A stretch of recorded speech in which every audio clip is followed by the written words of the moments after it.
HIV, or human immunodeficiency virus, is a virus that targets cells in the immune system. Over time, the immune system begins to fail, which is called immunodeficiency, and this increases the risk of infections and tumors that a healthy immune system would usually be able to fend off. These complications are referred to as AIDS, or acquired immunodeficiency syndrome. Now, there are two distinct types of HIV, HIV-1 and HIV-2. HIV-1 is more commonly associated with AIDS in the US and worldwide. HIV-2 is more rare and typically restricted to areas in Western Africa and Southern Asia. HIV-2 is so uncommon that HIV almost always refers to HIV-1. Alright, HIV targets CD4 plus cells, meaning cells that have this specific molecule called CD4 on their membrane.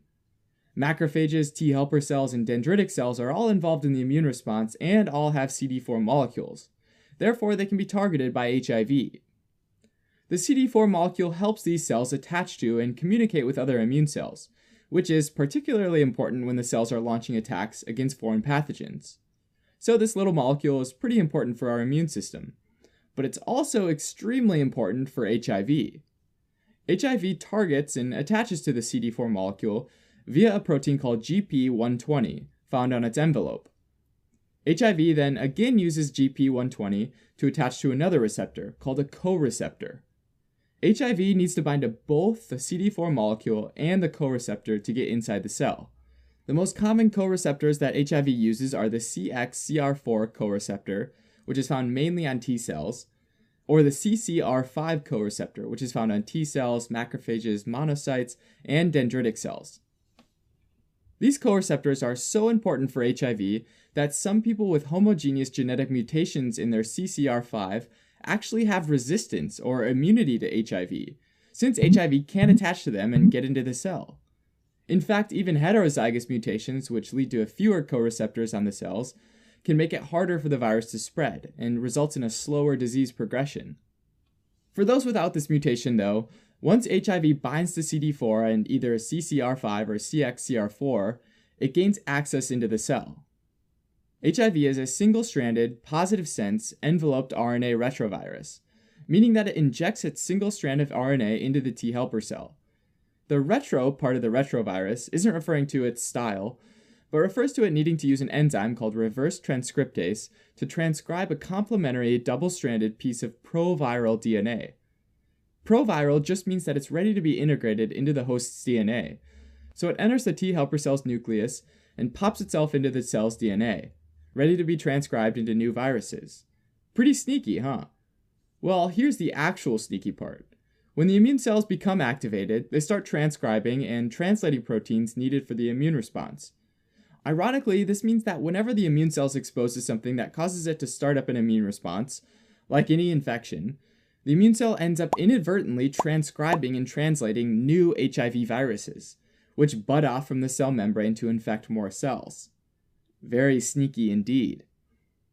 One thing to know is that HIV is notorious for making errors when it replicates, and that during infection it can mutate to create slightly different strains of viruses. These viruses are all still considered HIV, but they behave slightly differently from each other and target different cells in the host. In fact, that host cell preference is called viral tropism. So let's start with HIV entering the body through sexual intercourse, which is how it typically spreads from person to person.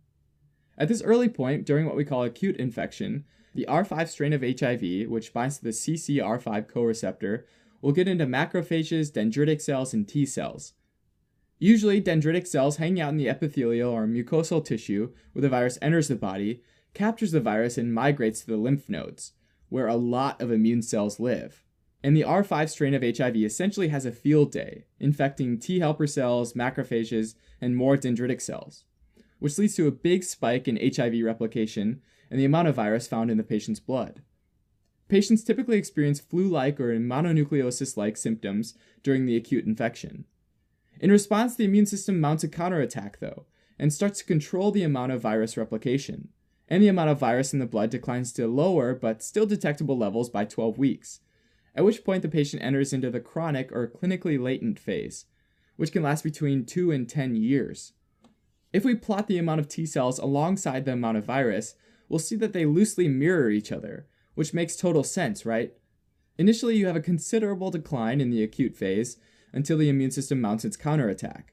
After this point, even though there might not be any clinical signs or symptoms with the virus is steadily chipping away at the immune system, and the number of viruses in the blood slowly increases, while at the same time T cells slowly decrease, losing about 1 to 2 billion T cells every day. During this chronic phase, T cell counts usually remain above 500 cells per cubic millimeter, which is about the size of the head of a pin, and patients can still fight off other infections fairly well, although some infections like tuberculosis become more common and severe. Now, remember how HIV can create mutations? Well, during the chronic phase of HIV infection, it's worth pointing out that some patients develop an X4 strain of HIV, which targets the CXCR4 coreceptor, which is essentially only T cells. These X4 strains kind of lay low in the lymphoid tissues and steadily destroy CD4 T cells, since about 90% of T cells are found in the lymphoid tissue. Not all patients develop the X4 strain, though, so it's not completely clear what the presence of this strain implies about the disease course. When the body's T cells drop low enough, between about 200 and 500 cells per cubic millimeter, patients start experiencing symptoms like swollen lymph nodes, or lymphadenopathy, as well as relatively minor infections like oral hairy leukoplakia, a hairy-looking white patch on the side of the tongue caused by the same Epstein-Barr virus that causes mononucleosis, as well as oral candidiasis, a yeast infection in the mouth. As more T cells are lost and the levels fall below 200 cells per cubic millimeter, the immune system becomes severely compromised, and at this stage the condition has progressed from HIV disease to AIDS. At this point, people experience things like persistent fever, fatigue, weight loss, and diarrhea, and the HIV count in the blood might increase significantly. At this point, certain conditions start to develop that are said to be AIDS-defining, such as recurrent bacterial pneumonia, pneumocystis pneumonia, and fungal infections like candidiasis of the esophagus. Other conditions include certain tumors and malignancies like Kaposi sarcoma, which causes lesions on the skin and other soft tissue, and primary lymphoma of the brain. Many people with AIDS die from infections that a healthy immune system would typically be able to fend off, like pneumocystis, cytomegalovirus, or Mycobacterium avium complex. Now, male-to-male transmission is the most common mode of transmission in the US, and male-to-female is the most common mode in resource-limited settings. Although less common, female-to-male transmissions occur as well, since HIV is present in the vaginal and cervical fluids of infected women. In fact, over 75% of all cases of HIV are contracted from sexual intercourse. The next most common means of transmission include things like intravenous drug abuse and mother-to-child transmission, which can be via the placenta during delivery or via breast milk. Other, much less common modes of transmission include accidental needle sticks and use of blood products like blood transfusions. As far as diagnosis goes, there are a few types of HIV tests that can be done: antibody tests, antibody/antigen tests, and RNA/DNA tests. Antibody tests look for antibodies that the body's made against HIV. Antigen tests look for the virus directly. So antibody-antigen tests detect both antibodies to the virus as well as the virus itself. RNA tests screen for viral RNA, so they also detect the virus directly. And DNA tests look for copies of the viral RNA, since remember it's a retrovirus, so it copies its genetic material into DNA. For screening purposes, the recommended test is the antibody-antigen test, which is better at identifying early infection. It's also recommended, if the first test is positive, to follow it with a confirmatory test that looks for antibody or nucleic acids. There's currently no cure for AIDS. Treatment, however, can help somebody with AIDS live longer, healthier lives and help reduce the risk of transmission. The primary method is to use antiretroviral therapy, or ART. ART isn't a single medicine, but a combination of medicines that's known as an HIV regimen.